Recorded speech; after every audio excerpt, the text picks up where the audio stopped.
All right, today we're going way back. Back to the beginning. We're going to look at the single spark that really kicked off the whole AI revolution. We are talking about the perceptron, the original artificial neuron. So let me just start with a question for you. What could a massive, clunky, room-sized machine from 1958 possibly have in common with the slick, super smart AI living in your phone right now? Well, the answer is pretty much everything. And that answer is the perceptron. You see, this isn't just some dusty old concept. It is the literal, mathematical ancestor of every single neural network we have today. From the AI that tags your friends and photos to the massive language models that are changing the world, it all started here. This is the simple, powerful DNA of it all. To really wrap our heads around this, we have to travel back in time, back to a point where this neuron wasn't just a line of code. It was a real physical machine. The story of this idea is just incredible. It's a real roller coaster. It was born in 1957, pretty much declared a total failure by 1969, and then, decades later, its core logic becomes the engine powering, well, the entire planet's AI infrastructure. It's a story of failure, and then this spectacular, world-changing comeback. I really want you to think about the physicality of this. Back in 1957, a psychologist named Frank Rosenblatt didn't just write a program. No, he built a machine, the Mark I Perceptron, out of a tangled mess of wires and sensors.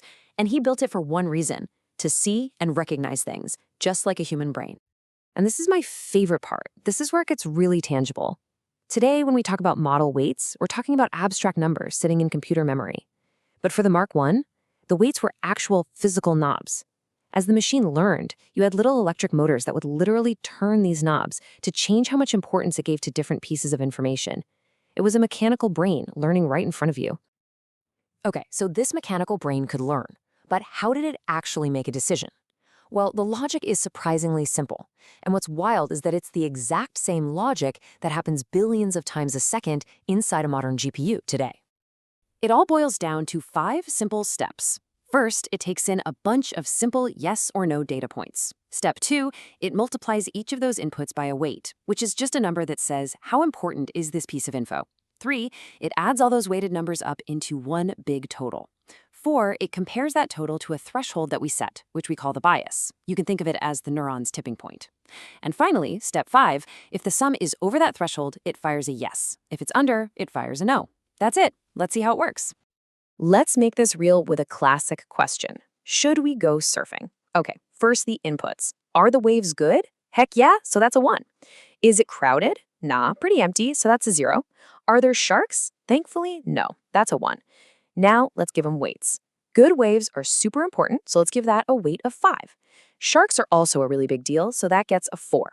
Crowds? Not a deal breaker, so we'll give that a 2. So the math is easy.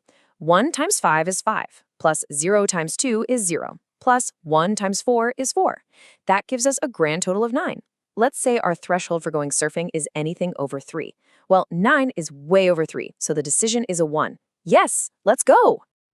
So, what is this simple process really doing from a data science point of view?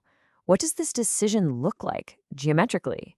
Well, in technical terms, it's behaving like a linear classifier. And what does that mean? It's actually really elegant and simple. All a perceptron is doing is drawing a single straight line through all the possible data. On one side of that line, it's yes. On the other side, it's no. That's its entire universe, dividing the world into 2 neat piles with one clean cut. Now, you might be thinking, a single line?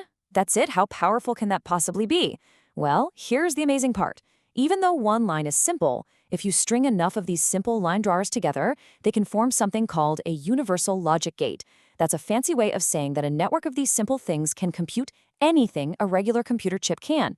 It's an absolutely mind-blowing idea. But there was a catch.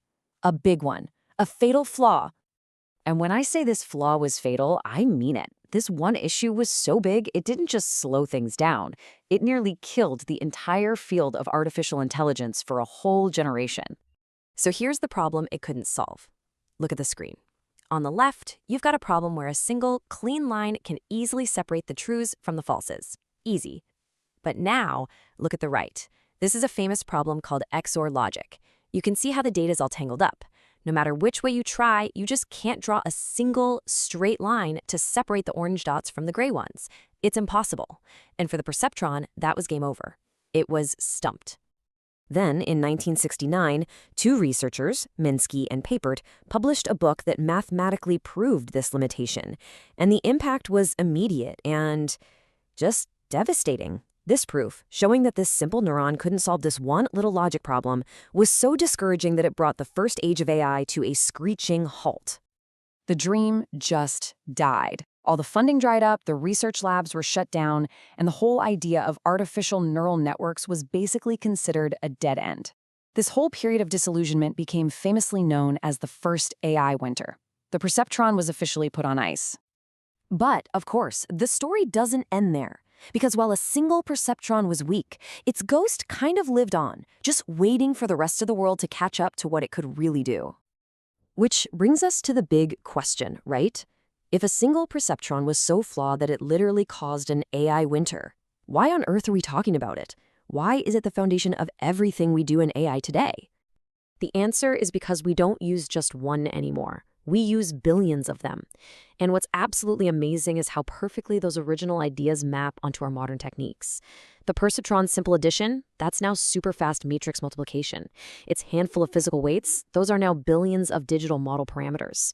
Its crude yes or no output has evolved into sophisticated activation functions that give nuanced answers.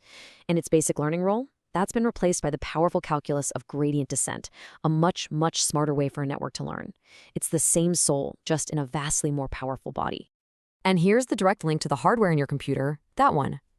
Simple calculation, input times weight, plus a bias, that is precisely the operation that modern GPUs are designed from the ground up to perform billions and billions of times every single second. That evolution is just staggering to think about. We went from physical motors turning knobs in 1958 to software variables on a computer chip in the 90s to today, where we have dedicated silicon circuits, tensor cores, whose only job is to do this one foundational piece of logic that was invented over 65 years ago. So yeah, the ghost of a room-sized machine from the 1950s is truly alive and well inside our most advanced artificial intelligence. It's just a powerful reminder that sometimes the most revolutionary ideas aren't new at all. Which kind of leaves you with one last thought, right? What other simple, forgotten ideas are out there, just waiting for the right time and the right technology to be rediscovered and change the world all over again?